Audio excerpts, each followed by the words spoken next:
Okay, you ready? I'm ready. All right. Question 6. What famous movie character uttered the phrase, "Nobody, I mean nobody, puts ketchup on a hot dog"? Jason Bourne, James Bond, Dirty Harry, or the Terminator? James Bond, because it's a very American thing, and he's a very American character. Really? See, that's the one I thought it would never be. Because I don't. That's why I want to pick it. James Bond and hot dogs. There's no way.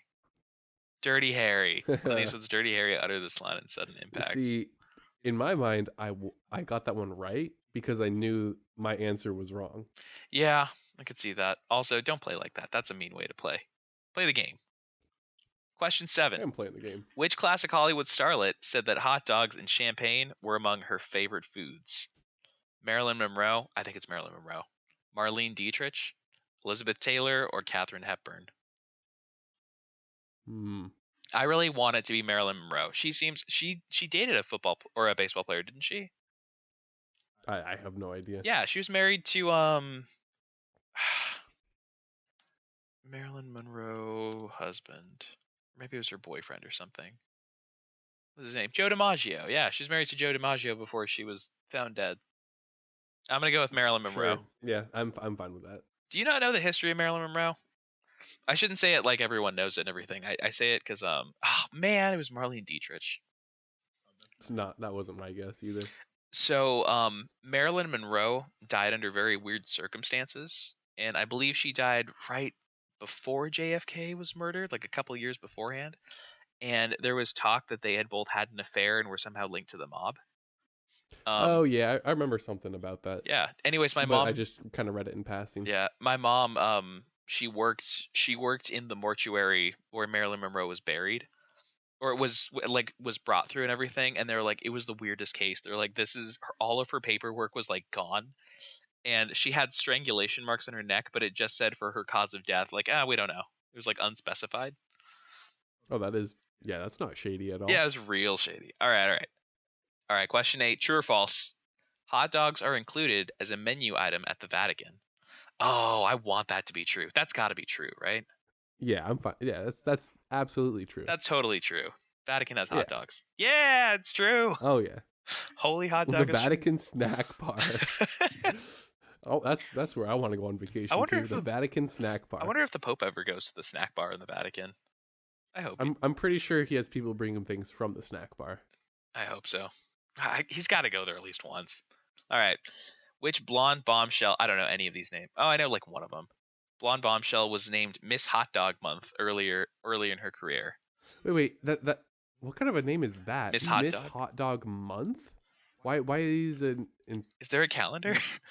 I'm so confused. Like, is the whole name like dedicated to her? Or? July is National Hot Dog Month. Okay, according to the way they phrase that question is really weird. National Hot Dog Month count. You know what? I'm gonna find the answer to this question first, and then we're gonna see it. Sorry, do you see me going through all these tabs? I feel bad now. I kind of lost which one we were on. Well, you can get rid of quite a few of them. No, I know. One sec. Did I wait? No, that's not the tab. Where's the tab? Did I quit the page out? I think. Oh, there it is. Wait, no, right there under quiz. Oh, it is. Okay, I'm sorry. I'm gonna go with Nicole Kidman just because that's the only one I recognize. The choices are Jane Mansfield, Lauren Bacall, Kim Basinger, and Nicole Kidman. Check my answer. Jane Mansfield. Okay, I gotta figure this out. All right, Jane Mansfield. I know Jane is a. I don't know, the way that's spelled makes me think it's a man's name. Yeah, I kind of felt like that too. It's the National Hot Dog Girl. The Beverly Press. Yeah. According to National Hot Dog and Sausage Council, actress is named Hot Dog or National Hot Dog Girl in her career. What? By who? Whatever. All right, that's weird. By the National Hot Dog Council. I guess so. So this website is the one that did it, the National Hot Dog Council. Yeah, who crowned her the All right, all right. I don't know. The title's really weird. Oh, But I like this question. Which city's hot dog has the most toppings? New York, Seattle, Chicago, or Kansas?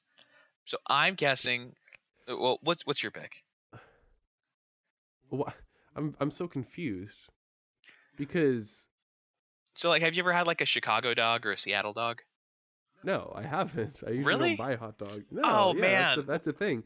But so it's just the way they phrase it makes me feel like if you go to this city, you're gonna get a hot dog with the most toppings, but you can't get it in any other city. There's like no, you Even though can. I know that's not the Oh yeah, case. you can get them in like California, but I think I want to say like Sonic. Sonic has like the different types of hot dogs. I want to say it's a Chicago dog. I'll look up the toppings in a minute. Actually, it might show us the toppings. Can I say Chicago? You cool with that? Yeah, that's fine. All I can right. believe that. Correct. Chicago dog, Nice. yellow mustard, dark green relish, chopped raw onion, tomato slices, peppers, pickle spear, and celery salt. I love making Chicago dogs. When I started What really is getting celery salt? celery salt is it's actually really good. Like it's surprisingly I you would not expect that from something called celery salt. I Um, mean, no, it actually sounds kind of nice, but I don't know what is it like dried celery? I, that's an excellent question. All right, we're going on this rabbit hole. No, not dried celery. Hold on. Celery celery salt. salt. Is there a how it's made? Please be the how it's made. Oh wait, hold on. Oh yeah, it is. It does look like just dried celery Yeah. and salt. Yeah, you usually just get it in a jar. I've got some in my fridge, or I've got some in my cabinet. Ground celery Oh, seeds. I mean, I'm actually kind of surprised I got that. Yeah. Oh wait, no, dried leaves too. I'm confused. Is it both? I think it's just like a celery flavoring Yeah, loosely packed and leaves and salt. salt. Not like celery has much flavor to Yeah. begin with, but It's surprisingly flavorful. Every time I have celery salt in the hot dog, I'm like, I need every hot dog with celery salt. Every single well, now one. I want to get celery salt so I can try it on my hot dogs. Are you looking at my screen right now? Oh, yeah, I still am. Okay, I want to show you that Chicago hot dog. This is what it looks like. Oh, Oh no, it's so good, man. Oh man, oh. with the huge pickle spear in the middle. Okay, this is weird. That's a weird color. That's what's getting me is the fact you have these massive like tomato slices in the pickle spear. That's just too much. Oh, it's so good. I want one right now. Oh man, they're incredible. Oh, I mean, that is pretty good for I sure. would still absolutely eat one right now because I haven't had enough to eat today, so I'm starving. It's the Seattle But dog light. oh, the problem is that it feels like there's too much, so you can't get enough. Too many toppings, so you don't get enough of the hot Too dog. much going on. Yeah, Yeah, makes sense. There's quite a bit going on. You've got to look at it as more of like I'm not gonna say it. You know what? Never mind. I caught I myself. We're moving on. all I want is a hot dog now. I actually genuinely want to eat a hot dog. Oh yeah. You know what sucks? I know that in a couple days we're gonna do that nacho night. I haven't been in the mood for nachos. Yeah, I'm not usually a huge fan of nachos either. I'm gonna show you a good nacho recipe later. I think we can get both of us hyped up for it. Anyways, we gotta move on. Um, right. So I wanted to bring up the app that I was looking at. Hold on, I want to stop streaming because I want to keep some of this stuff secret. Oh, is that the that's the dating one? Stop streaming. Dang it. So I was looking at Ars Technica, um, and they have an article on there right now about how artificial intelligence is coming into the world of dating, and it's coming in like the best possible way. So this guy has a dating app that he's building, and it's just like a basic Tinder-esque style dating app and everything. But what it does is when you talk, it's built for socially awkward people, and it's built for people who like, might say too much or might say weird things. They might come off strange in a texting conversation. Honestly, it sounds perfect for most guys I know. Like it sounds absolutely perfect. So what it does is instead of giving you a keyboard to text them, there's just buttons that say I'll send you a picture of what it looks like, but there's just buttons that say cute response, funny response, witty response, ask for dinner, ask if they want to go on a hike. So does it automatically make a message and send it for you? That's And a you good just give it a general theme of what you want the message to say? that's a good question. I don't know. And because that would be a Because little sketchy, right? Like you don't know if it's well, going to that's be the way great. you're describing it. That's what it sounds like. Yeah, I would assume that the end goal would be something like that, but I cannot imagine it wouldn't let you preview it first. Are you saying with a preview? Oh yeah, it would probably preview. Kind of something similar to how Google Messages has the auto reply, where it's like a couple different responses you could have for the Yeah, text. You just exactly. tap it and it sends it. Exactly. I'm assuming it'll work something like that. But the fact that they said it's AI enabled, I'm pretty sure what Well, that just means they took a bunch of messages and then had an AI try to make similar messages. Like it's yeah, it's interesting. it's a big buzzword, but Of course. Well, what I'm picturing though is that this like whoever you're talking to is able to have a normal conversation with you. But actually that doesn't make any sense because everyone's using the app. So everyone's wait, got what is these. this message though? I What's don't. What's the best dish of food you've ever tasted in your life?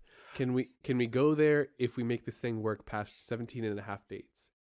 That's a really weird I- I'm message. You know what? I'm so confused. This Oh, might have I'm a little hung up on the semantics of the second sentence because can we go? he wants to go there. Where's there? To the best dish of food after the 17 and a half That's dates? really broken language. Let me find another message. Why the hell is it written so terribly? Oh, you know what? That might be showing a poor way um that's working. But looking at this, because it has like the opening lines, and then you have curious emoji, typical, cute, funny, witty, dinner, hike. Hmm. Those all look like you can just press the button and it'll give you a good sentence, or like it'll send it off for you. Yeah. Well, I can tell you right now, this guy who's making it, they keep calling him Mac. What's his name? Oh, Shane Mac. That's his name. Well, what a name. Yeah. Shane, he hasn't released this yet, so this is probably just prototype photos where he's trying to screw up the program and see if he can break it. That'd be my guess, at least. Well, one of the biggest problems when touting AI Hmm. as in an app is that oftentimes you need data, you need like just massive amounts of Oh data, yeah, absolutely. and so it's definitely bound to be uh, Buggy. not the best responses if you can't find a reliable data source of like actual messages people have sent. That's one thing that I'm assuming Google is trying to sell, but they collect so much data. There's no reason that people should have to collect their own data for their own apps and everything. Like everyone would benefit from just like a centralized repository of messages. Um I don't know. I would assume you could probably buy something like that from Google. Like you could buy a package of like 8 billion text messages, like anonymous text messages where it's just what someone says and then the person's response to it.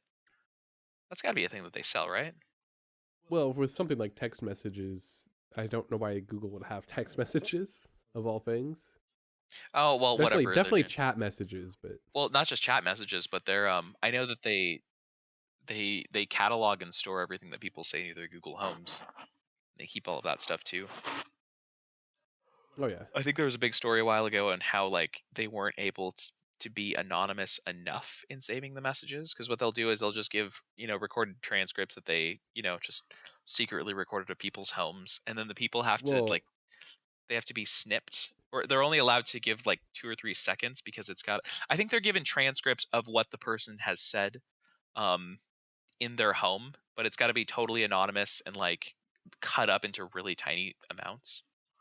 yeah, but I think that was Apple at first who came under fire for that, and then maybe Amazon, but I don't remember if Google was really accused of that as much. I'm sure they were. One sec. But I mean, I would believe it. But with Apple, they were like they were like, oh yeah, here's their Apple ID associated with the message. That's terrible. Oh my gosh. Yeah, and it's like, oh okay. Oh man.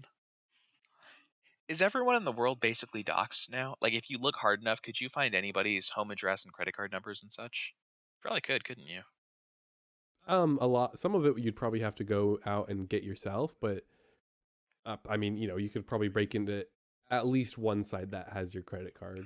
Well, I mean, like, just the massive amounts of databases that have been tossed online. Like, I know that Equifax thing, people still haven't recovered from that. Have I told you what my mom's going through recently, by the way? I don't know No, if I told what's you. that? So she had her identity stolen a year or two ago when the big breach happened.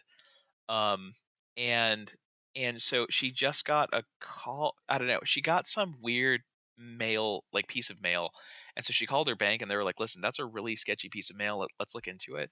And they were like, "Ma'am, have you taken out 3 home loan or yeah 3 what was it? Yeah, it was 3 mortgages in the past couple of years. And she was like, I most definitely have not taken out 3 mortgages. Yeah. They're like, oh, you need to get on this now. Like you gotta figure this out like immediately because you've got like 5 mortgages attached or Holy cow. yeah, like it was not good. Yeah, that holy cow, that's a big problem. That's pretty bad. Oh, okay, I'm gonna bring it back to it just for 1 sec. You know what my favorite hot dogs are? You're gonna hate me for this. Just I'm for bringing so it up again. hungry. Let's not do I know. this. No, no, no. This one's cute though. Have you seen the little squid hot dogs? I love making the little squid hot dogs. Emily goes Do you nuts for do them. you put like googly eyes on them or something? I don't put. Because that's what it sounds like with a name like that. It makes it sound like it should be looking back at me. I'm just gonna send you the Google page. Hold on. So what you do is you cut off the end of a hot dog and then you slice the ends so they're little tentacles. Isn't that cute? That is kind of cute. Emily loves when I do those. That's her favorite thing. I should make those All for her in a right, couple days. okay. You know what? I can get behind those. This would be so Valentine's Day is coming up in a couple days. That's what I should do for her for Valentine's Day. I should make her a whole meal of mini hot dogs with little snip tentacles, You like a really you cute. should also does she like the gummy like octopus too? There's a gummy octopus. Yeah, you've never seen the gummy I don't think octopus? I've seen the gummy octopus. Hold on. No, I'm looking those up right now. Oh my goodness, how have I never seen I feel like these? those would go perfectly with this for dessert. Oh, you're right. Those would go perfect. It's funny. She doesn't hate squids. She doesn't love them, but I think she'd think this is adorable. Maybe I'll do that. Maybe I'll do a squid themed Valentine's Day. That's a good theme for Valentine's Day. You could definitely make one of them as a show squid with like eyes and a mouth and everything, I think it'd be and then cute. eat the rest. Yeah, that's what I'm thinking. I think I'll look specifically for a small mustard bottle with it like a really thin nozzle, so I can put a lot of detail on it and stuff. You could probably just even do that yourself with just a Ziploc bag or something, Yeah, that's true. Actually, I could. Oh, or use like a toothpick as a paintbrush. Valentine's Day is gonna be fun. I got At least these squid look way better than the hot dog with spaghetti through it. okay. Ugh. So I've done that before, and now that I'm older, I don't understand why I did that before. It just Like, looks so weird. well, like and the point of spaghetti is to. Okay, we should describe what we're looking at right now. So there's this thing you can do with hot dogs and spaghetti where you cut up the hot dogs into like half an inch to 1 inch pieces, and then you stick like 6 to 8 strands of spaghetti through it when it's still brittle and hard, and then when you boil it, then it comes out and you have a bowl of spaghetti noodles with hot dog pieces through it, which I don't know. It's weird because when I think spaghetti, I think like I mean, forget the marinara sauce and stuff for now. Like you can do a lot of things with pasta, but why would you want it clumped up into like, you can't eat a noodle separately. You have to eat them in eights or sixes or something. It doesn't seem it's weird. It's not nearly as cute as It the just squids either way. it to me it just really looks like something I would make, and by that I mean like low effort food. So because of that, I don't know if I'm personally offended by it or something, but it's definitely not. It doesn't appeal to me. It doesn't look good. Do you see like I don't know, it's like 4 rings down or something? There's a really cute picture of those squids. I don't know. They're in Yeah, they're in like same ketchup and mustard. That's what I've got to make for Emily. I'm gonna make a bunch of those. make sure you send me pictures. Oh yeah, absolutely. Okay, so we're supposed to talk about like video games or something, right? That's where we're going with I mean, this. you were the one who said you didn't want the whole thing to be about video games. Well, I mean, like you gotta toss some stuff in here. I wanted to at least mention the weird AI dating app thing. By the way, that AI Wait, dating app thing that we were talking about, that seems yeah. so perfect for guys. Like, it doesn't seem done, obviously, but from all of the weird comments that I get from different guys and everything about like, I'm not sure what to say to this girl. I don't know how to, approach this. I don't know if I'm coming off too strong or too light or something. This is kind of cool where they've kind of I don't know, broken that awkward beginning part of a relationship that really doesn't matter. Like everyone kind of agrees. Like it doesn't matter as long as you can just kind of stumble through it. Um it just takes as much awkwardness out of the whole thing as possible. I'm a big fan of that. Is this you mentioned earlier visual novel dating? Is that what you meant by this? Yeah. So Okay, in okay. so in visual novels, usually what they'll give you, in fact, I'm not thinking visual novels. I'm thinking of I don't know, just when when you're playing a video game and the response that it shows you on the screen is just like a word or two words or something. It'll be like, Yeah, aggressive response or lighthearted response or something, like in a Fallout game or something. yeah, yeah. Um, I get you. yeah, that's what it more reminds me of just like, okay, cool. You break it down. If the guy wants to be nice, he can just keep clicking the nice button. Like that's all he has to do. I don't know. It seems like a great I idea. I think there definitely needs to be a creepy option,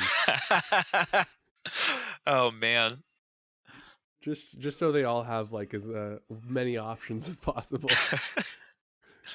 I mean, yeah, if you want to stay true to how people do it, guess we should Yeah. add that. Okay. Creepy option. So there's a game on here that I'm really curious about. Yeah, what's up? Kingdom Hearts 3 is kind of dead to me. Why is it why are you involved with it right now? All right, so over the past week or two, I've been watching a lot of Kingdom Hearts 3 videos. I've gotten back up to the point where I'm entangled, I'm going through the tangled world.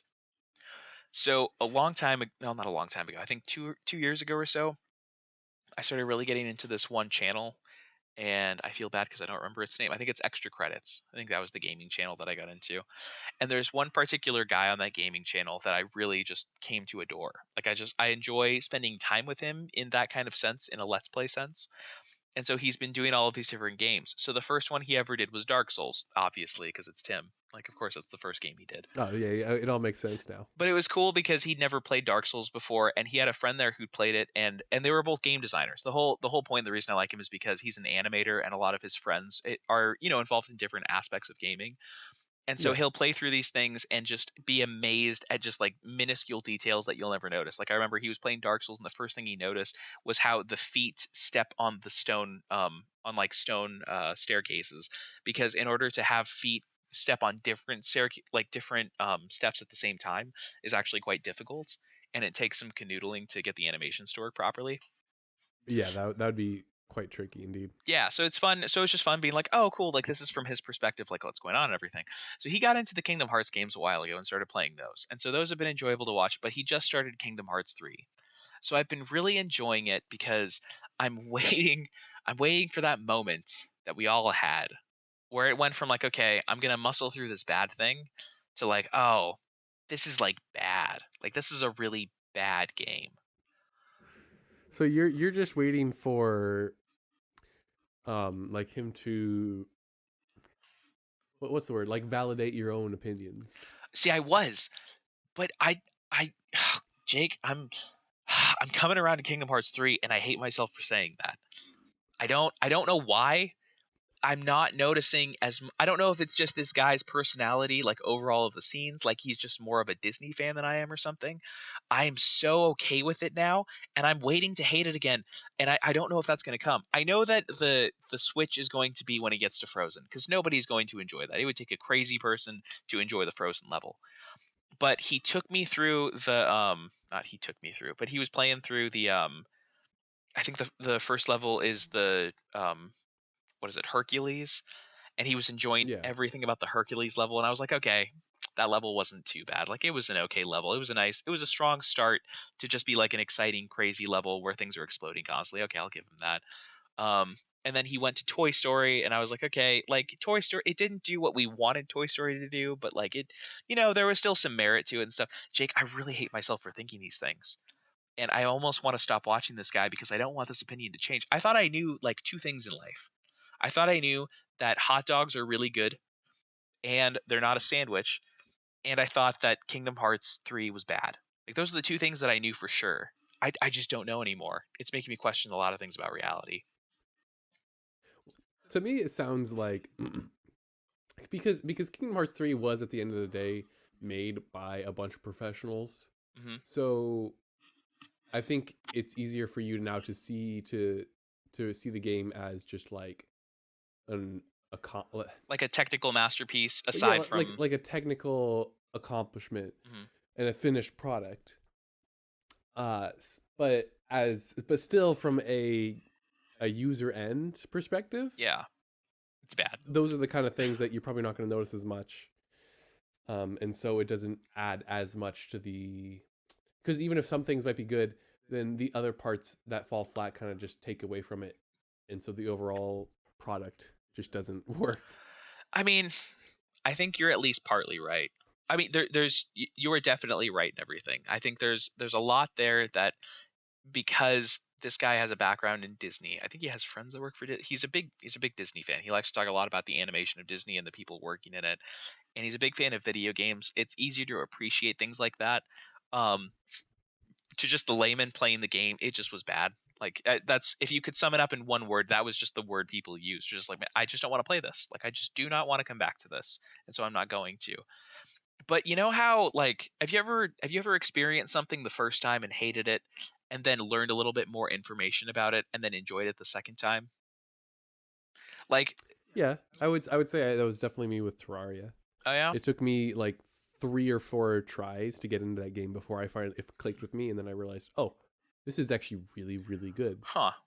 Yeah, it's the same thing happened with me with Old Boy. You remember the movie Old Boy? I think I've mentioned Yeah, to you like 5 times the past couple of months. But yeah, so that the whole movie and everything was about this guy escaping. And can I ruin Old Boy? I don't know if I should spoil Old Boy on here. I feel like people should just go watch it.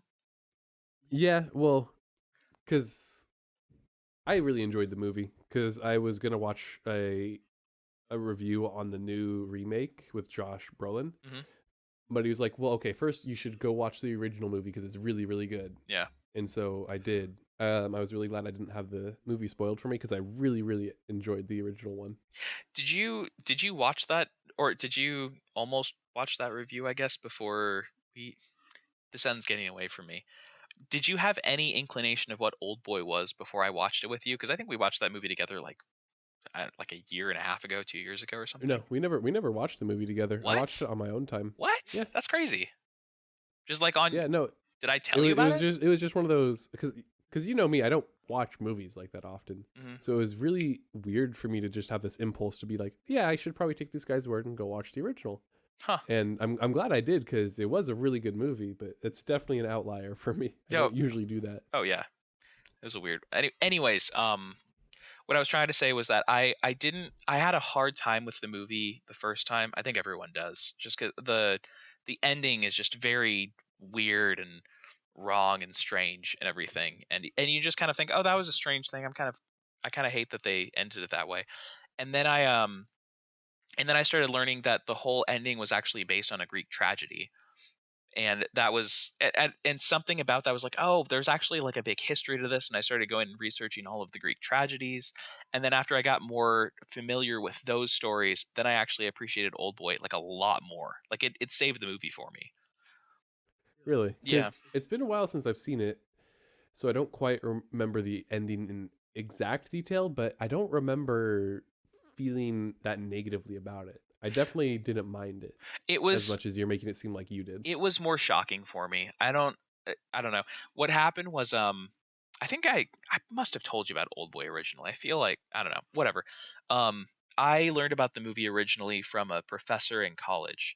I had this film professor that I really respected, because I think he wrote his master's dissertation or something on a Fight Club, and I was like, oh man, you were so cool. You're the Fight Club professor, and you did it in an academic sense. And so I was asking him for movie recommendations, and he recommended this one to me, and it was just a big shock that a professor at a Christian college would recommend this one. It was just strange. I don't know. It was a good movie though. It was a really good movie. What was I talking about before? Oh, Kingdom Hearts 3. Yeah, right. Yeah, Wait, so, wait, how did we jump from Kingdom Hearts 3 to Old Boy? oh, I'm about to tell you. Oh no. No, it's not that big of a jump. But no, I was talking about how, like, I didn't appreciate something fully the first time, and then with a little bit new knowledge, I found a new way to appreciate it.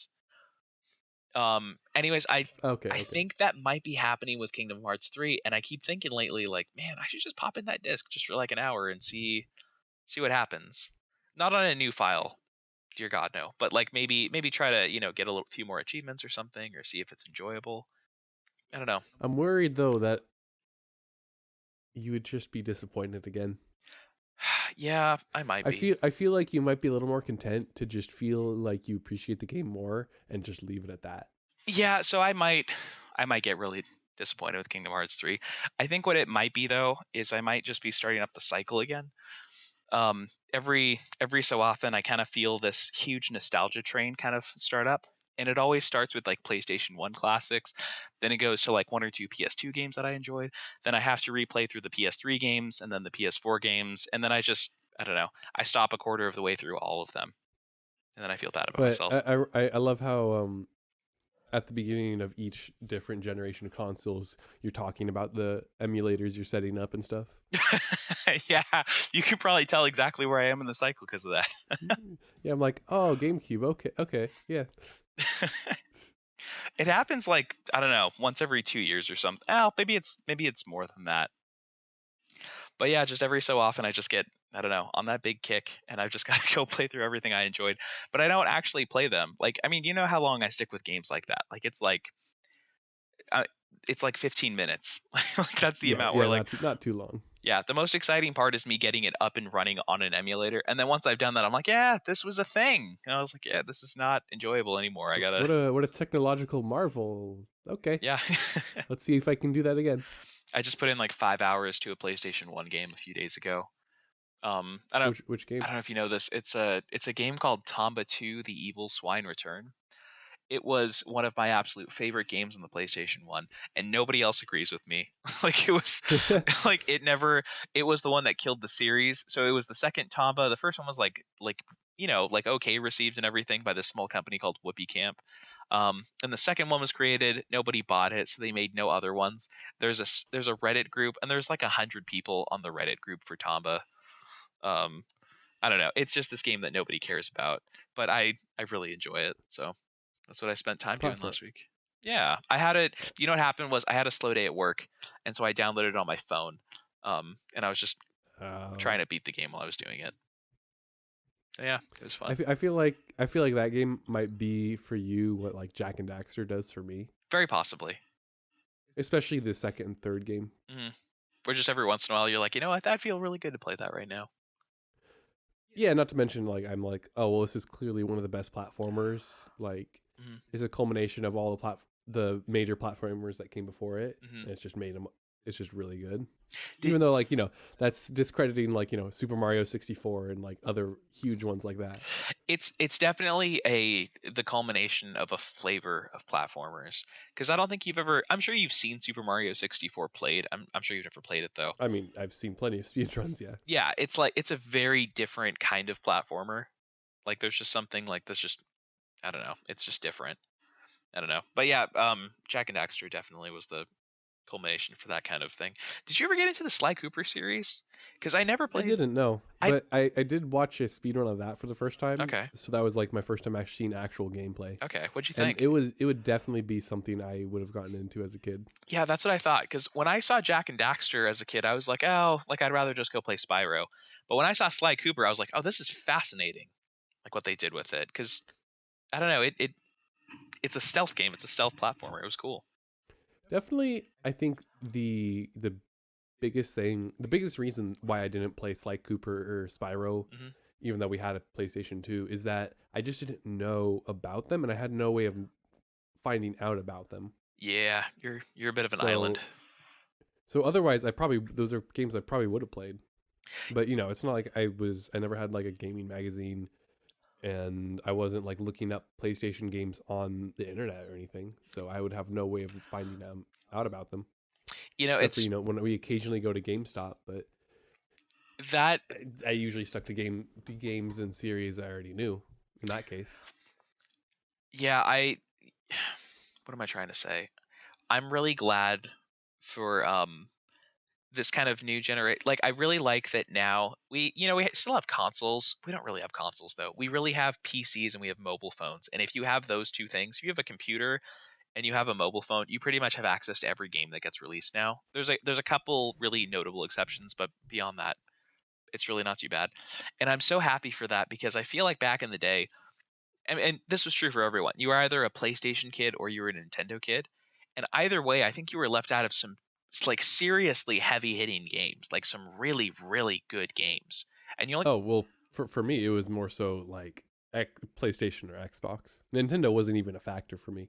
Yeah, totally. I think as the years have gone by, um there's less difference in the games that are released, because when I think of the difference between PlayStation and Xbox, I'm like, okay, well, PlayStation had Killzone and Yeah, for sure. There's definitely less of a difference between yeah, Xbox and PlayStation now. yeah, PS1 and Nintendo though, those games, like, oh my gosh, you have no idea how incredible, both of them, both of those systems had amazing stuff. The Nintendo stuff aged much better, but I feel terrible for you because, and like, you don't know this and you don't care about it or anything, but a lot of those games are so um they're not just iconic, but they were just masterpieces in their own right. Those were absolutely wonderful games, and they're still played today. Like the original Super Mario 64 and Legend of Zelda: Link to the Past were the two big ones where, like, people still play those. I still enjoy playing those games. Those are fun games, and I never even played them as a kid. I only played them, like, I think a year ago or 2 years ago or something. But I feel bad because, like, there's kids like you who never had that Nintendo stuff, and there's kids on the Nintendo side that never had the PlayStation stuff and could not care less about Metal Gear Solid or Jack and Daxter or Spyro or anything like that. And I don't know. It's just I'm really glad. I'm really glad that we've had this kind of bringing together of the worlds and everything because of PCs. Thank you, PCs. Master Race for life. That's not where I thought that was going, but Really? I'll take it, Where I do you think it guess. was going? I don't know, because it was for a while there. It was just like, yeah, it's I feel bad for you, Jacob, that you didn't get to play certain games, and I then he's like, feel oh, but PCs. No, what I was saying was I feel bad for everyone. I feel bad that everyone had half of my childhood, because I was lucky enough to have a lot of friends with both consoles, and so I'd go over to friends' houses and kind of get a taste for everything. I had, I had a PlayStation growing up, but my cousin who lived nearby had a Nintendo, and so I got to taste both those worlds.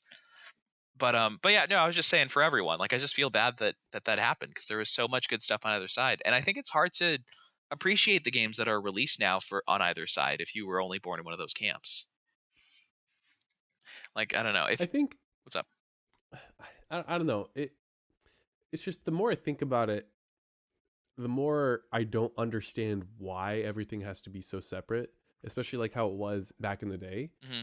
And it makes sense to me now that things are becoming more homogenous, Yeah, because I don't know. It just feels like there's no reason why things should be separate like that, or exclusives, and especially exclusives. I mean, I think one of the big reasons for that is that now we have things like we have engines that are built as to be able to go on a variety of platforms, which really helps out a lot. I think the bigger thing was that a lot of I think we take it for granted how much game companies understand what they are now. But I think in the beginning there was a bit of an identity crisis. Like, for Nintendo, that was a huge thing when they came out with the N64. Well, going back to the SNES, obviously, but even in the N64 era, they didn't call themselves a video game company. What they were was a toy company, and their toy just happened to include software. And so I think they looked at it as a much more proprietary thing, where they'll let people make some things for it, but they're going to make their own things for their toy. And people will have other toys, but they want their toy to have the most stuff. I think it was just they didn't know who That they were. that makes a lot more sense. Yeah. I could definitely get behind that reasoning. Hmm. Yeah, I think it just took a long time to, I don't know. It's crazy how long it takes to get people on the same page with stuff like that. Yeah, It's like, you are a game maybe company. one day though we'll get like a Super Mario game on the PC or something without emulators. I think we're Man getting can dream. Nah, I think we're getting close, man. I know that I mean, how many Android games have they released now? I think it's like 4 or something. They've been some pretty good ones too. That's true, Yeah, but I'm waiting. You know what I want is I want Super Smash on phones. As soon as we get Super Smash on phones, that's I think when the wall's gonna start tumbling down. eh, not I can't. Eh, not something I would get behind, but It's not each their something. own. It's not something that I would play either. Super Smash is weird. There's some people who love it, and everyone else is like, I couldn't care less about this thing. Like, this is the dumbest game I've ever seen. Um, but I don't know. That one seems like the one. I don't know why I think it'd be that one too. I guess it's because that's the only other big thing that they haven't. I mean, I guess Legend of Zelda game, but the fact that they did a Mario Kart on Android was huge. I don't know. Speaking of Android, I've actually got a little bit to say on that. I guess. Yeah, I was just thinking that's a perfect segue. Yeah, it actually works really well. So I think I told you. Actually, I think we cut it from one of the podcasts that we did a while ago. My most played game of last year was the Battle for Polytopia on Android, by far, like by like a huge margin. It must have been over 1,000 hours that I had stuck into that game. Um, That- which is crazy, but believable. so what happens is when I'm falling asleep, I don't know. I keep hearing that people when they have lights on, it kind of hurts them going to sleep. I still feel like I always get to bed at a good time, even if I'm looking at a phone screen 5 seconds before I close my eyes. Anyways, I've needed something like that for the past year or two. Like I just wanted to go to sleep, and it'll be like an hour where I'm kind of in the middle of going to sleep or not, but I'll still be really groggy. And so instead of watching a TV show or staying up and talking to people, I'd rather just like slowly shut down with a game. And so Polytopia game became my thing that I would do for 1 to 2 hours a day, like when I was waking up, because I wake up really early at like 4 or 5 a.m. And when I'm going to sleep at like 10 or 11 o'clock at night. So I was doing it for like 2 or 3 hours or something. Um, so I did that for a long time, and then around Christmas time I really fell off of it, and I haven't been able to go back to it. And I picked up Sudoku, and Sudoku works amazingly for that, by the way. The only problem is it's got like a really white screen behind. Have you ever gotten into Sudoku?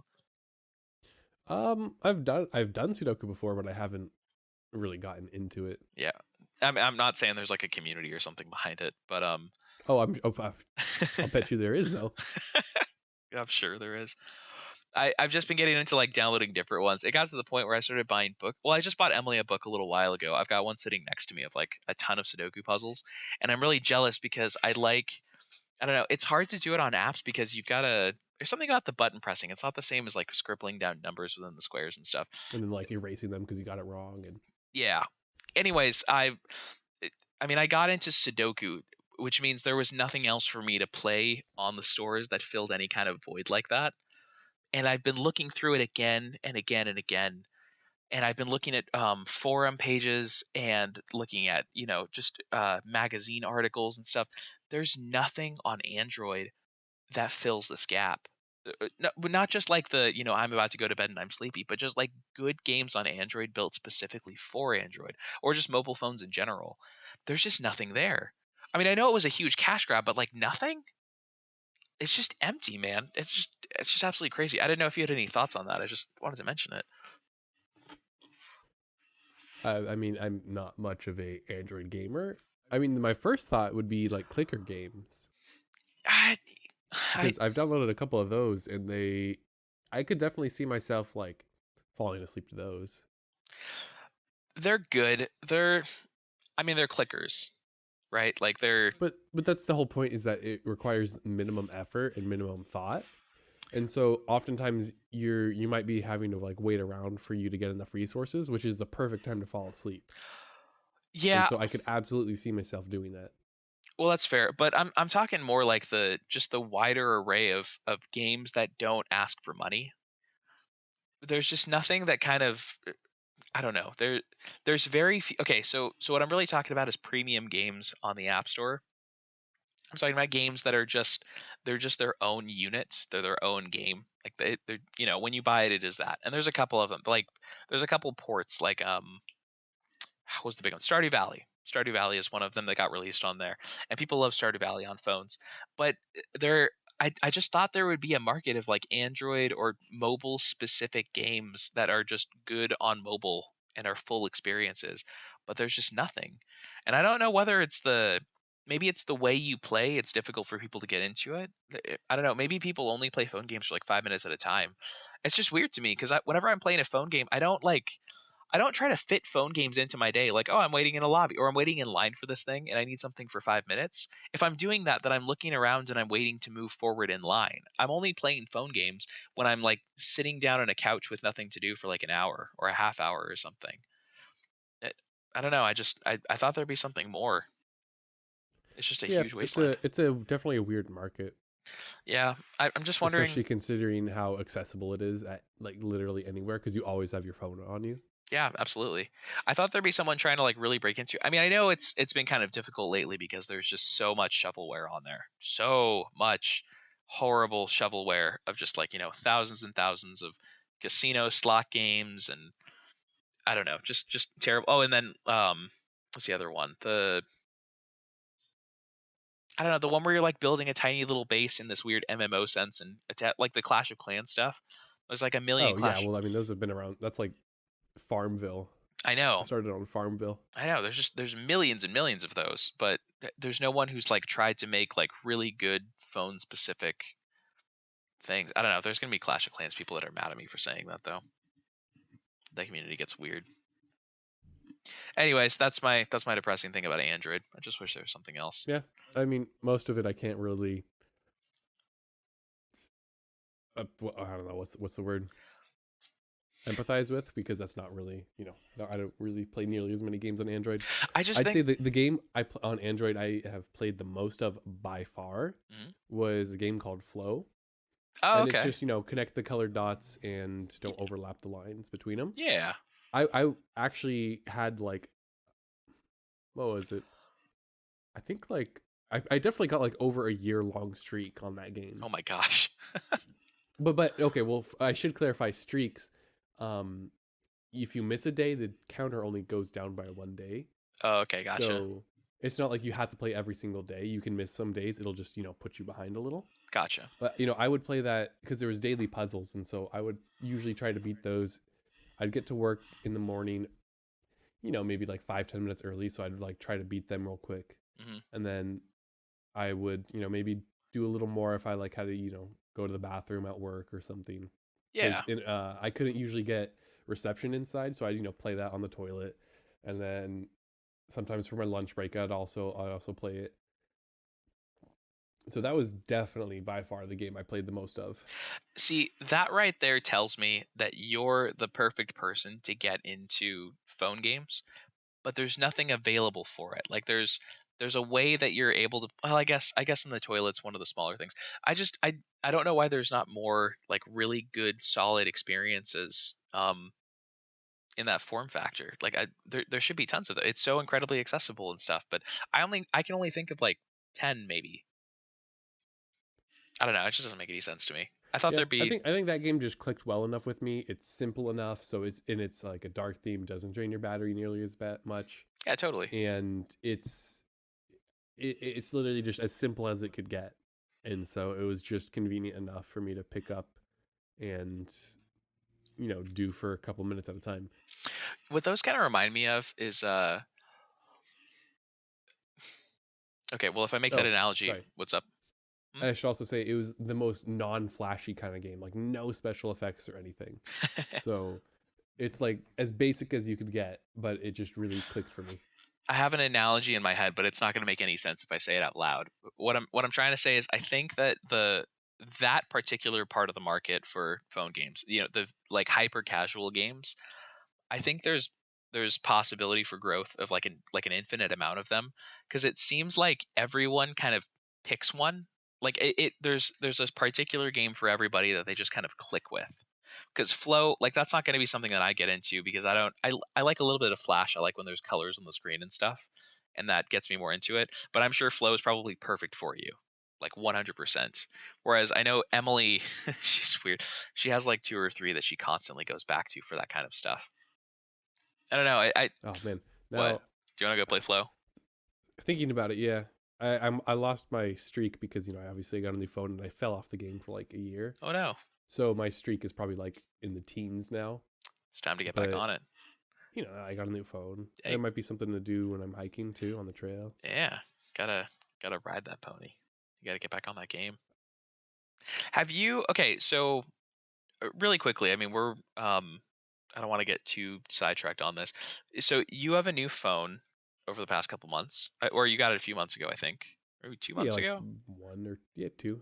Oh yeah, I got it right before my birthday, I think. Yeah. So you got the Asus ROG 2 phone, which is like the creme de la creme of gaming phones and stuff. Um, Basically, yeah. yeah, and I know that you don't really care about gaming; you just really like the specs on it. But I was curious. That phone has something that I've been wanting desperately on a phone forever, which is air triggers. Have you used those triggers at all? Uh, totally. Really? Because Nope, not at all. I don't know. I just So you say that, and I picked up the phone and I looked at the side and I realized, oh yeah, there are marks where you put your fingers. so you might or might not know this. I was into PUBG Mobile for a little while. I Oh, I definitely do know because you were trying to get me to play it too.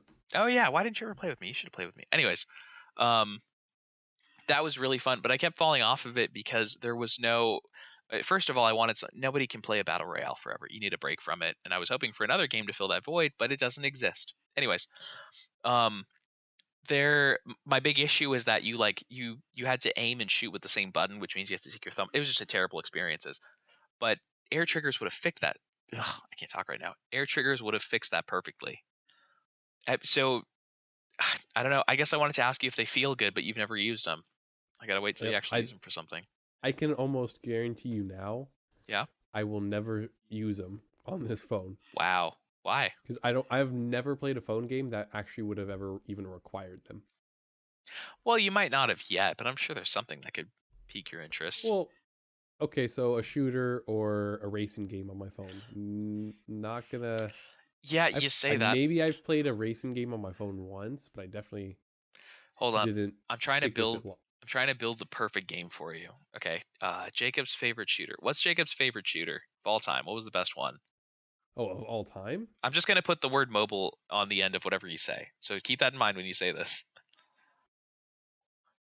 It's just for hypotheticals. I'm just wondering Well, if it would. okay. What? No, When you say what is shooter, it? you don't mean first person shooter. You I, mean as in like the genre. You mean like actual like run and gun shooter. either. Either's fine.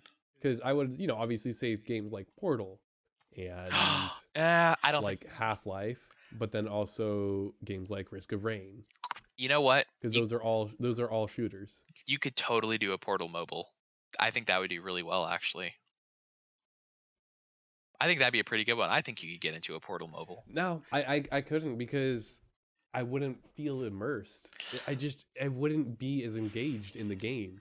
But that's the nice thing about Portal is like it was my first PC game that I played, and I got really into that. And if I was playing on a smaller screen, I absolutely would not have been as engaged in it. I mean, you're totally right. Like it would, in order to play on a small screen, you can't be as engaged in the story. Like that's just not going to happen for people. You're not going to have the sound awareness that you normally do, and that means a lot of the stuff. And again, I'm talking more Portal, not Portal 2, because I don't think you could do Portal 2 on the phone. It would just be terrible. Because you can't have those like animations and stuff as the scenes change. Well, I would definitely even say that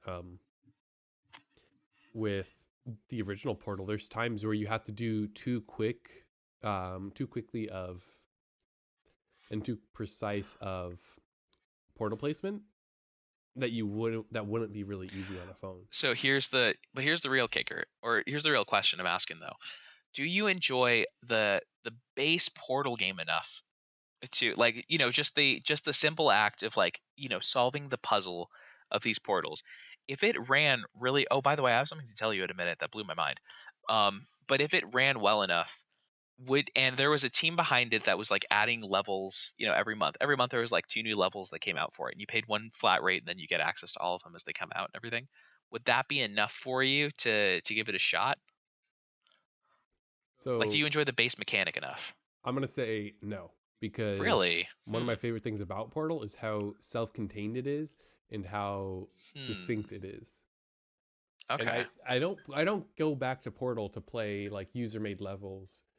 I go back to like replay the story missions, or like to the campaign. Yeah. And so I wouldn't be paying that, for the two levels a month or whatever. Interesting. Huh. And so what I like about Portal Yeah. is its writing and its humor, and the story, like the what's the word? The world building Hmm. is it's subtle, and there's not much. It's pretty I don't want to say minimalistic. there's not much of it, but it's very hidden. It's yeah, they do a So good you job have to. with what they It have. requires a lot of digging if you want to like really get into the nitty gritty details about the world Hmm. of Portal.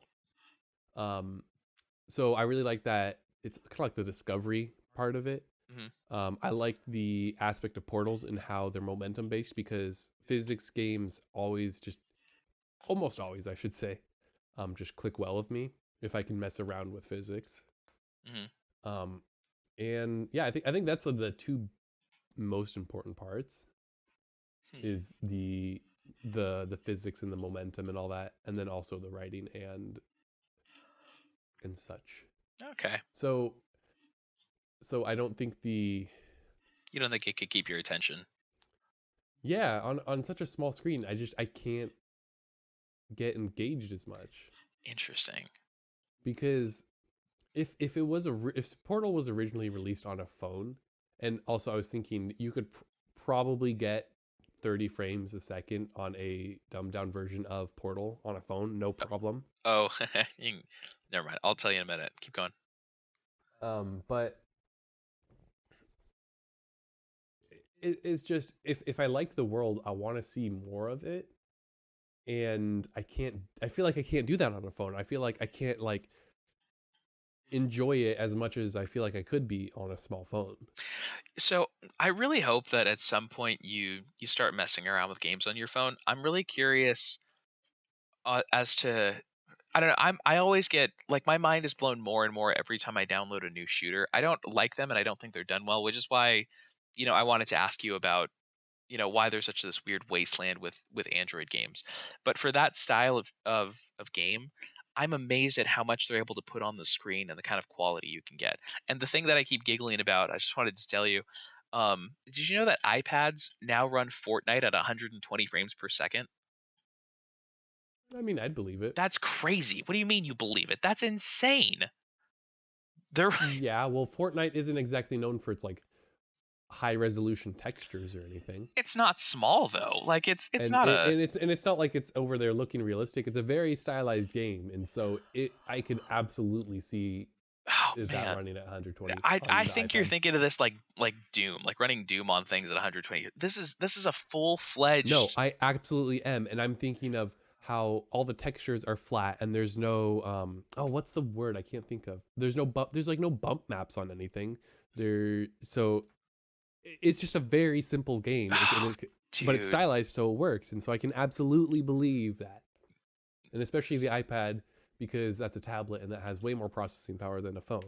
That's crazy to me, man. That's just insane. If you can get 120 hertz on Fortnite on a phone, I don't know. You can do anything on phones now.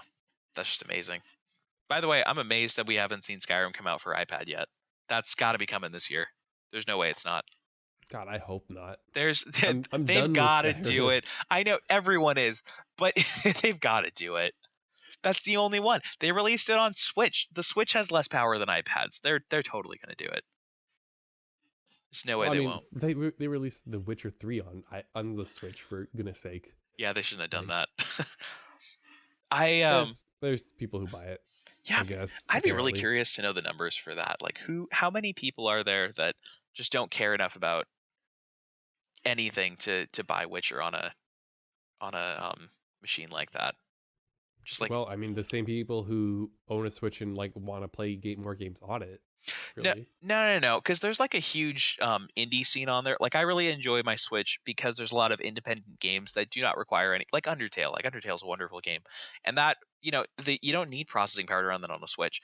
But the difference is between those games and Witcher is that Witcher you're only gonna play at like 23 frames a second. Like that's a big like that's a real big stab in the heart for most people when they play a game. I can't imagine doing that.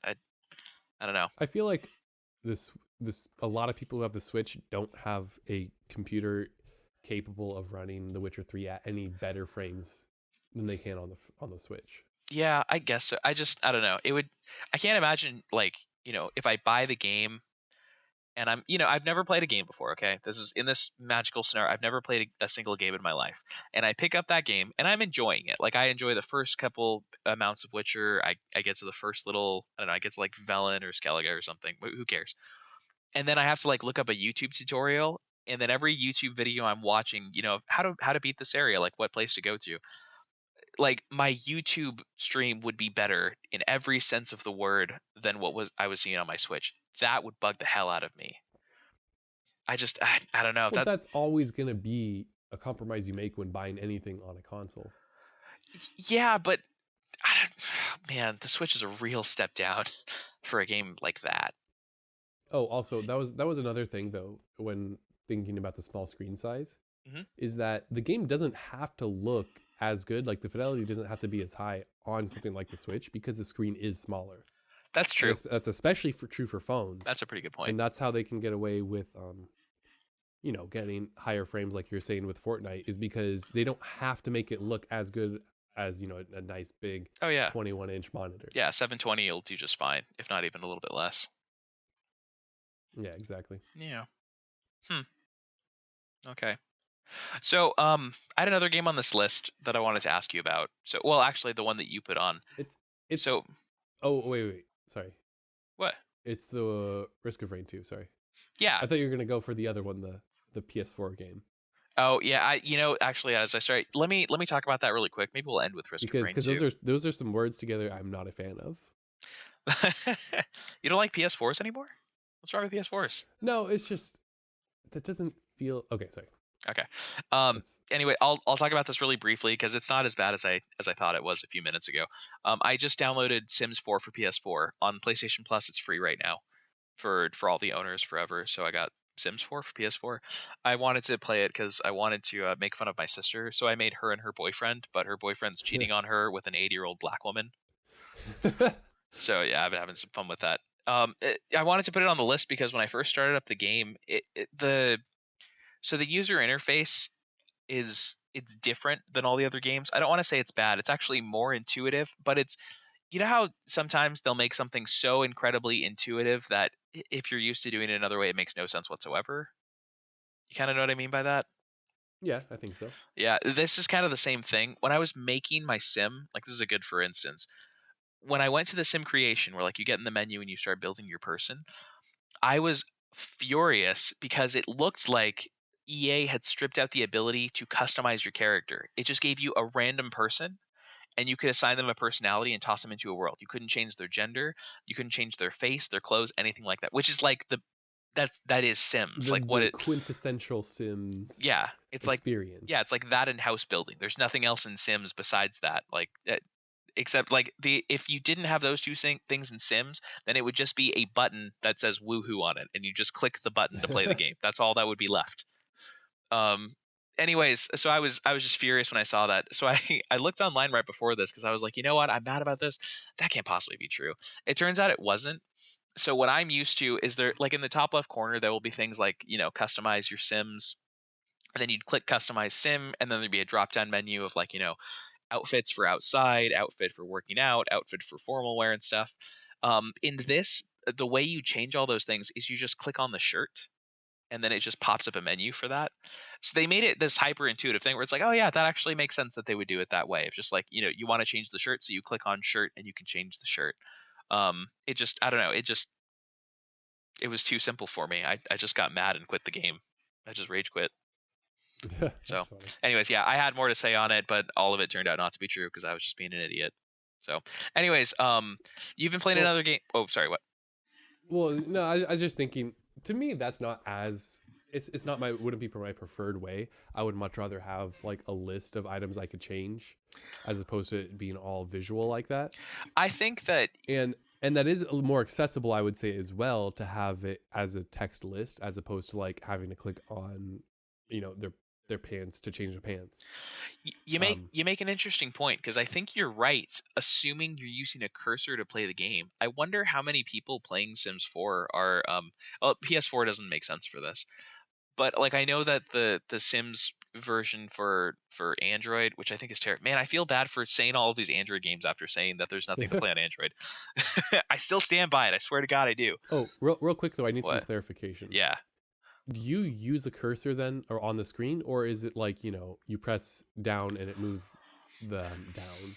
You are using it. This is Selects the next menu item. Jake. This is an EA game. What do you think I'm using? It uses a cursor. Yes, I use a cursor. So on the PS4, like you're using the joystick to move the cursor around. Yeah, it's not as bad as you think, but you are using a cursor. Like it's not the best Why is that option. a trend? I Well, know this is a bit of a tangent, it's not a but trend. Like I don't know. because Apex Legends does the exact same thing. What? They Yeah, so if you're using a controller and you go to like loot a box, a death box, Yeah. then you use a cursor to select what items you want. And I hate seeing footage of it because way more quicker and highly it feels like it'd be quicker and more intuitive is to just you have a selected item and then you press down and it goes to the next item. Yeah. Because there's no need in that game to have a cursor in your when looting a death box. You would just like You know, all you do is just take things out of the death box and that's then puts it in your inventory. You don't need a cursor for that, but it looks painfully slow yeah. when Yeah, sorry, that's just one thing that bugs me. no, it's okay. You know what? I think you're right. I think it is a trend because I didn't think of any, and then I realized as you were talking, I was like, oh, I've seen that before. That's what Destiny did. That's what Destiny did for the PS4, like right on release day, and I think it still does it. Um, Yep. yeah, it started with them. That was a bad decision. I don't know why people keep doing that. That's a bad way to move through menus. Yeah, I have no idea why, Yeah. but Does I it mean, does it make nothing I can do about it, does it make you unfortunately. mad that that it takes a long time to go through menus? Because it should be like way more straightforward, right? It makes me disappointed. Yeah. Like it I'm just disappointed. because you should just simplify it because it's just menus, right? Like it shouldn't take forever to get through them. Well, the joystick isn't exactly known for being the most accurate thing. Yeah, you can be accurate, but there's no need to. Sorry, I No, already said my thoughts on it, so I'm just no, I'm baiting you on it because you're gonna you're gonna really I hate it. know that's why No, I'm stopping there. wait, do you know what I'm talking about? Hmm? Oh, I thought we were talking about Sims 4 PS4. No, I was mentioning how much you're gonna hate Death Stranding. I'm just giggling to myself. If you're gonna jump in anyways, then I'm going to enjoy the fall. I'm gonna get a bucket of popcorn and Well, there you go. yeah. I'm not using a controller for it though. I'm gonna Um, play it on PC. you know what? Those menus are still gonna bug you. Sorry, I'm bringing this up. I feel bad saying all this stuff on podcast without having any backstory. Jacob and I have been doing this back and forth for a while because I've been trying to convince him vehemently not to buy Death Stranding like as much as I possibly can. But he's I mean, you've become a really big what's the guy's name? My goodness. Hideo Hideo Kojima. Kojima, and I'm not a big fan of his, but I think I said this to you before, but you're the one who made me interested in the game in the first place, and so now I find it kind of funny that you're trying to convince me not to buy it after you were the one telling me about how Hideo Kojima is like a genius and he made like Metal Gear Solid, which is a whole new genre. And I mentioned something about how, well, there's no way Death Stranding is going to be a whole new genre in itself, and you're like, well, but Jacob, there's a possibility. So you were definitely absolutely hyping up this game before it came out. I'm not So I'm not denying the fact that well, okay, first of all, it's crazy for you to try to spend $60 to prove me wrong on something. Just want you to let that sink in for a minute. But um no, he does try to make a new genre every time he makes a game. That was the whole point of PT was he redefined that genre and he didn't even finish the game of PT. And right after he releases that, like the next 5 big horror games that released all followed his exact formula for it. Same thing happened with Metal Gear Solid. And I mean Death Stranding arguably does the same thing of like building a new genre. I just don't think it's an interesting one or one that anyone should ever do.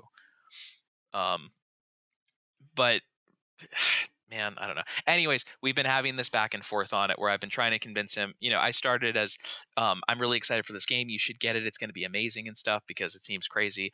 And then the moment I started seeing stuff come out for this game, it's like, oh my god, what on earth are people buying? Like, what is this thing? And so I'm trying to throw the brakes on this runaway train that I've started with Jacob and his thinking, and I don't think it's going to work. And I've at least what? at least it's not going to be like No Man's Sky, because you and I were both hyped about that game, and well, we all know how that went. Yeah, I mean, totally, it's not going to be like that. I don't know, man. It's a whole. I I feel like I'm not allowed to say anything. Jacob has stopped me from saying anything about this game because he There's wants an to. embargo in place. There's a heavy embargo in place, so I can't make any comments or I don't know. I try to sneak stuff in, but I'm even towing the line with what I've already said. Like he's already getting a little edgy on this. I don't know. Wait, I want to talk. I actually do want to talk about this next topic though. We can probably end Okay, with this yeah, one. we can move on. Yeah. Okay. Risk of Rain 2. I didn't know much about this game until a couple weeks ago when just you and Michael decided that you own the game and you just kind of wanted to play and so you just started playing. And See, that's called buying a game. Yes, well, I know, but you just owned it. I'd never even heard of it before. Like I thought I that it's maybe a game. So that's the weird thing is I find myself knowing about names of games hmm quite a bit, yeah. and I have no idea how. Like Risk of Rain is a name I knew about. I couldn't even tell you the genre if you asked me, which is really weird, and I don't know how it happens. Hmm. But I it must be something to do with Steam, Most likely. and because I do visit the store page like maybe once a week So and look what's on there. But I think I could probably do a pretty good job of prefacing this game because I actually got a really good feel for the first couple minutes of it. Like exactly what you see on the top, which is that it's like a really colorful, semi procedurally generated 3D bullet hell game, which is kind of a fun concept. It's a third person shooter, not a first person shooter, yeah, and the whole third person roguelike. yeah, exactly, third person. It's a third person roguelike bullet hell where you're in this giant thing, and or you're in an arena of sorts, like it's either like a large valley or a like a fiery like volcano cave. I don't even know what to call that one. um but you're in these different areas, and the whole game, and I actually did like this cycle of the game doesn't just get progressively harder. There's a timer, and as that timer moves forward, it will get harder, and it gets like exponentially harder from what I understand. And your job is to kind of get through the area before it gets too hard, but if you stay there longer, then the items get better. Am I right on that? I think I'm right on that. Yeah, more or less. So the way the difficulty scales is that you have three factors: the number of players, how long you've been playing that session, and then also the stage. So obviously the number of players is going to change, but the longer you take on a so say you take 10 minutes on stage one. Um, sorry, that's going to be a terrible way to explain it, but yeah, the longer you spend on earlier stages, Mm, the harder the later levels will be. But the later levels also have better loot. So because it's a mm. roguelike, you start over fresh with a different class every time. And so the point is obviously kind of like so okay. Lots of stuff to say about the game, but it made me understand why a roguelike like Binding of Isaac, hmm why some people really, really like it and play thousands of hours of it. Yeah. Because you never know what item combination of items you're gonna get. hmm And sometimes on that you just get a really good run and you get a really fun setup. It's so But because satisfying, isn't Binding it? of Right? Isaac was sorry, say again? It's so satisfying, isn't it? To get that like perfect setup, and it never happens again, and you're just desperate for that one like perfect setup to happen again. It's yeah. So I never got into Binding of Isaac because it was 2D, and I was I'm not wasn't as good at it, and You're not feeling it. I've 2D games are much harder for me to get into. But this is a shooter, easy to pick up. It was only $20, and I tried it, and I realized, oh, this is actually kind of interesting because there's also challenges you can use to unlock new items for subsequent runs, hmm and you complete challenges to get new abilities on characters or new characters entirely. And so Yeah. all of that just came together to be a game that I actually realized, oh, this is actually tons of fun. By the way, that unlocking thing, that's kind of that's the whole like gist of the game. Like the whole reason you keep playing is that you want to unlock new characters, and it's kind of difficult to do that. So you're right. Yeah, Yeah, but even if I was to complete all the challenges and unlock all the items, you probably which still keep I playing. might at some point if I play long enough, or if I really just grind out the challenges, hmm I would still absolutely keep playing it after I had unlocked everything, My just gosh, because it's that fun. he Like, finally gets Binding of Isaac. So that yeah, but it's just a different style of game, and it clicked with me. So so I it was something originally Binding of Isaac was never able to do. yeah, I wasn't able to get it originally, and I'm kind of telling this story for the audience more than anything, Jacob. But I originally what didn't really want to get it. First of all, because it was $20, and I was like, it seems like a little bit much for a game that I know nothing about. And the second reason was that the style of game looks a lot like Borderlands, and I really liked Borderlands 1, but at some I don't know if it was just like a mental change or something, or I got a little bit older and I just didn't appreciate it anymore. I had a very difficult time with Borderlands 2, and I don't think to this day I've ever beaten it. It just became not a game for me, unfortunately. And this looks a lot like it. It's got a similar color palette.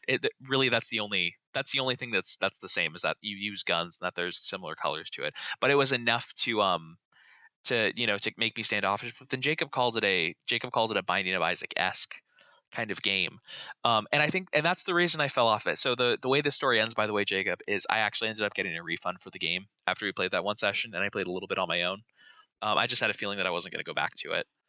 Yeah, no, I think that was a good choice because Yeah, yeah, I did say before you even bought it, I didn't think it was a game you would like, yeah, totally. especially because you were talking about how, especially recently, haven't been favoring games that are as grindy as games like that. Yeah, And it's definitely a very grindy game because obviously you're starting over from essentially square one every single it time because it is. is a roguelike. But So Binding of Isaac, you kept mentioning that.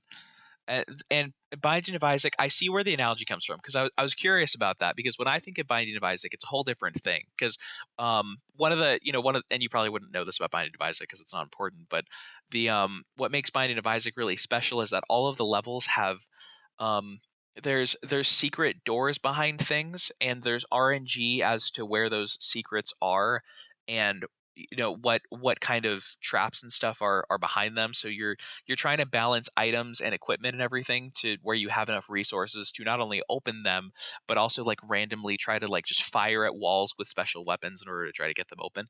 There's a lot of that in the game, and so that's for some reason that's what I thought when you said Binding of Isaac. Not that I'm upset with what it really was though, which is that it's a bullet hell style of game where there's things shooting at you from everywhere and you're trying to dodge everything, and at the same time there's this this difficulty that's like ramping up like crazy, and it's starting to get real bad, and sometimes you get those weapons that you kind of like every once in a while. Um, anyways, has it made you curious to try other games like that? Because I'd love to play some other ones like that with you. no, No? because I'm usually not a fan of roguelikes, and I have played a couple. Mm-hmm. Um, let's see, I believe Enter the Gungeon is one.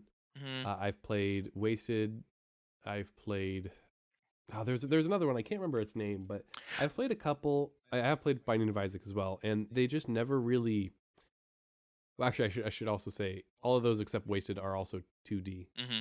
but they they just never Didn't appeal in the same way. the core the main gameplay loop of just the combat never really was fun enough for me, Mm-hmm. and I think Risk of Rain 2 is much more accessible than Binding of Isaac. Yeah. It's definitely easier to get better It's at. definitely more accessible. Yeah. I can't believe I got So it. That stupid game. I can't believe that game got so popular with what it's based off of. Keep going. I'm sorry. that's I kind of It's lost just my train of thought. sorry. No, Um. that's fine. That's pretty much all I had to say. Okay. Yeah. Binding of Isaac was always crazy for me just because it's the whole game is about you playing a 9-year-old child that's abused, and you go in a base. You're locked in a basement by your mother, who stripped all your clothes off of you, so you're naked, and you use your tears as a weapon. It's I don't know. It looks terrible. Like the art style is gross. The whole game is gross. I don't know why it ever got popular. I'm glad it did, but it's the most ridiculous game. The one that I wanted to mention though was Dead Cells because I really wanted to get back into Dead Cells. I think a new expansion just released like today. Have you seen anything about Yeah, that? I saw. Yeah, I Yeah. was actually before we started, I was going through the friend activity on Steam, and I noticed you put it on your wish list. Oh, did I? Oh, I Yeah, probably I you put the expansion on your wish Oh, list. you know what? Yeah, I think it popped up on my phone this morning. I like clicked the button and then passed out again. Oh, that Um, was actually 2 days ago. oh, I don't know what happened then. Anyways, yeah, that just got a release on it, and that's not. It's kind of halfway in the middle of a Metroidvania and a roguelike. I mean, I guess it would be a roguelike, but it's a 2D side scroller, and there's an end game. You're trying to get to the boss and everything, but again, all of the items are randomized, and the way that you kind of build on that like every single run counts towards the game, and you're gaining experience every time you go through it. So I guess it feels like more of a grind than less of a grind. I don't know. It's very enjoyable. I should try to find more 3D roguelikes to play with you though, because I'm sure there's more multiplayer ones, and I really do enjoy roguelikes. I think it's just something about the I don't know, the shooting or something. I don't know what it was that I didn't click with. I gotta figure that out. I need to like focus test it and try to pick out exactly what things I don't like in games because I'm tired of like talking about what should we call it? Like Borderlands as if it's this long lost friend, even though you know very well if you're playing Borderlands 2, I'm not going to play Borderlands 2 with you. But I can't tell you why that is. I really want to know Yeah, and I why. wouldn't even really want to play Borderlands 2 with you because I know you wouldn't be having a good time, Yeah, and you'd just be there the whole time thinking, "Man, why can't I just cheat in some guns?" exactly. Like I just want to be like, all right, this is it. Now it's over with and we can move on or something. Um I want to know I don't know. I got to figure it out. You need to help me with this too. You got to try to, I don't know. I would say it's not as social of a game as something like Rainbow Six, and so that all already kind of brings it down a notch for you. But then also it's, I don't know. Right? Even though like in Rainbow Six, you're not, every game is isolated and one game doesn't affect the next game. Hmm. So it is, in a sense, it's kind of a roguelike like that. But it feels like less of a grind for some reason. So, Because that's what I get from you is that you've definitely fallen away from games that more require grinding. And Borderlands is a perfect example of that because late game content is just oftentimes killing the farming enemies to try and get the gun you want. I'm not going to disagree with you, but I'm trying to think back to like the games that I've enjoyed over the past years and what I would still go back to. Like Call of Duty. I haven't bought the new one. I would totally be into Call of Duty if I'd bought it though. It's just not worth it to buy because I don't think I'm going to enjoy it that much. I really like that one. I like Halo. I, the ones that I don't like if I'm the two on the top of my list are probably Risk of Rain 2. I know that I don't enjoy, and Killing Floor 2. I keep trying. I think at some point I'll figure out something about it to enjoy, but there's something that doesn't feel right to me in those games. There's a it, it's something about the gunplay just doesn't feel satisfying. I think it has something to do with the sound design. That'd be my best guess at least. I'm not exactly sure what it is about those two games, but I feel like I don't like them for the same reason. And Borderlands 2 to a certain extent. But I don't know. Hmm. I don't know either It because doesn't. to me, especially to me, like Killing Floor has some of the more satisfying gunplay, especially because of the headshots. Yeah. Like it is very satisfying to get headshots in Killing Floor 2. Yeah. It feels like a mile away for me from from R6. But I will say this, I know one of the things that always bugged me as a kid, and this is probably one of the things that I go back to, is I don't like when enemies are bullet sponges. That really bugs me. Actually that's probably one of the reasons I don't enjoy those games. There's something about bullet sponge enemies that I really like detest. It takes me a lot to get away from any of that stuff. And I think I would definitely say that's one of the biggest reasons why then, yeah, because like all the games we're talking about is just bullet sponge enemies. yeah, and you're probably But what? I would also say that Killing Floor 2, out of all those games that don't click with you examples, Hmm. Killing Floor 2 is probably has the least amount of that problem, except for like maybe the bosses. But most enemies die in like a couple And headshots. I agree with you on that, which is again why I'm confused. I don't I think it might be because maybe it's the way that the zombies move in that game. Because like I mean, zombies in general are supposed to like not feel things as you shoot them. So the first two bullets are going to go into their torso and they're not going to notice until they like drop. So I don't know, um, maybe that is the reason. Maybe it's still just a little too bullet spongy. But Halo's still a little bit bullet spongy too. So I don't know. I really don't know. I got to figure this thing out. Well, Halo isn't. Halo is player versus player.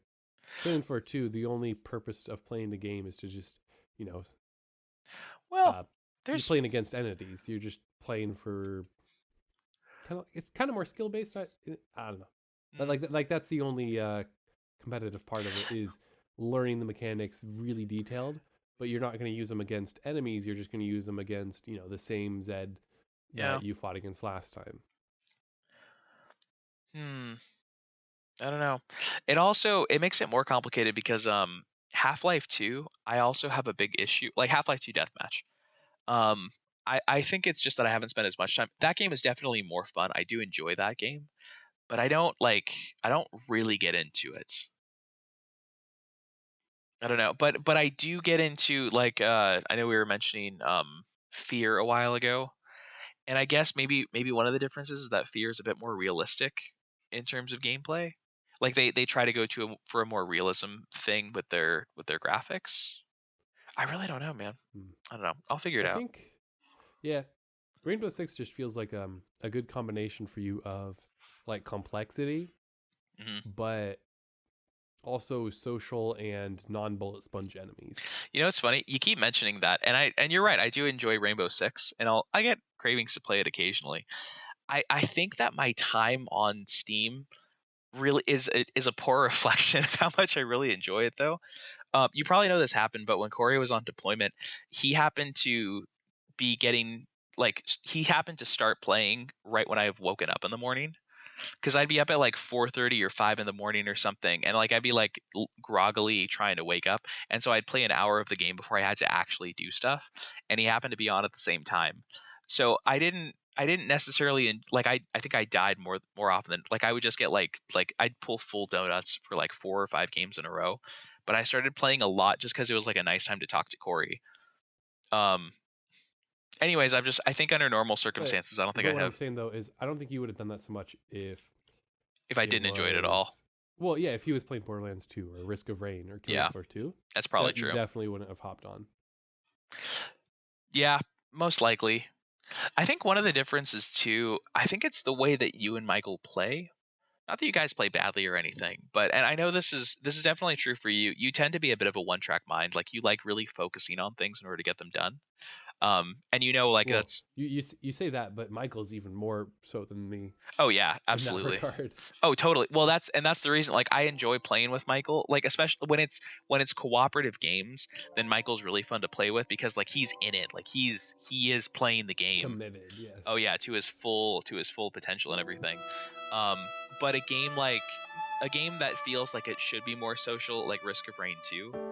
Um, and again, I understand like you're putting a lot of focus on trying to track exactly where enemies are and making sure that you don't get shot. I don't know. That's probably part